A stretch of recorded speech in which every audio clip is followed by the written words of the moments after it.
लोकसभा चुनाव का परिणाम सामने आने के बाद हर किसी की निगाहें बजट पर हैं। वित्त मंत्री निर्मला सीतारमण 23 जुलाई को 2024-25 का पूर्व बजट पेश करेंगी, जिसकी उल्टी गिनती अब शुरू हो चुकी है।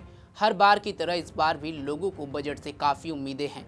खासकर मिडिल क्लास को लग रहा है कि इनकम टैक्स के मामले में जिन बदलाव का उन्हें लंबे समय से इंतजार है, सरकार इस बार उनका ऐलान कर सकती है। नमस्कार, आप देख रहे हैं punjabkesari.com में सत्येंद्र शर्मा।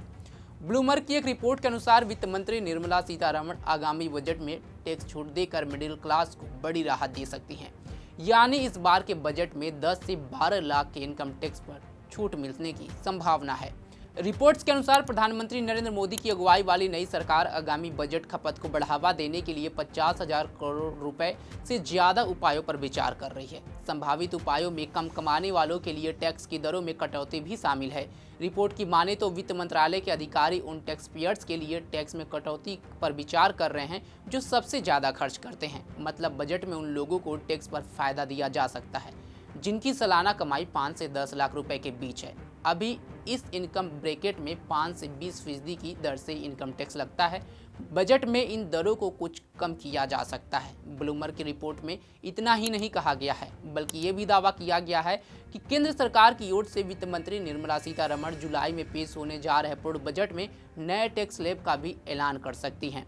नया टैक्स स्लैब भी मिडिल क्लास पर फोकस रहने वाला है। कुल मिलाकर ये कह सकते हैं कि अगर अनुमान और दावे सही साबित हुए तो आने वाला बजट मिडिल क्लास के लिए ऐतिहासिक बदलाव वाला साबित हो सकता है।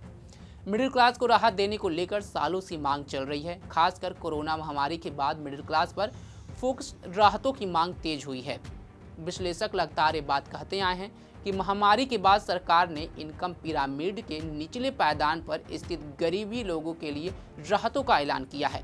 कारपोरेट जगत पर भी सरकार ने ध्यान दिया। हालांकि सबसे ज्यादा उपभोग करने वाले मिडिल क्लास पीछे छूट गए। कई उद्योग संगठन जैसे CII और फिक्की आदि भी सरकार और वित्त मंत्री निर्मला सीतारमण से पर्सनल इनकम टैक्स में कटौती की मांग कर रहे हैं। इस साल लोकसभा चुनाव के चलते फरवरी में अंतरिम बजट पेश हुआ था। करीब 2 महीने चले चुनाव के बाद जुलाई अब वो महीना है जब सरकार बजट पेश करेगी। आपको बता दें कि 23 जुलाई का वो दिन है जब निर्मला सीतारमण एक बार फिर से बजट पेश करेंगी और इस बार निर्मला सीतारमण जो बजट पेश करेंगी उसके बाद इतिहास भी रच देंगी। लेकिन मोदी 3.0 की सरकार से आम लोगों को काफ़ी उम्मीदें हैं, खासकर इनकम टैक्स को लेकर के और नए टैक्स स्लैब को लेकर के। बजट से लेकर के आपकी क्या उम्मीदें हैं और आप बजट को किस रूप में देखते हैं, कमेंट बॉक्स में ज़रूर बताएं। तमाम खबरों के लिए जुड़े रहें हमारे साथ और देखते रहें punjabkesari.com। धन्यवाद।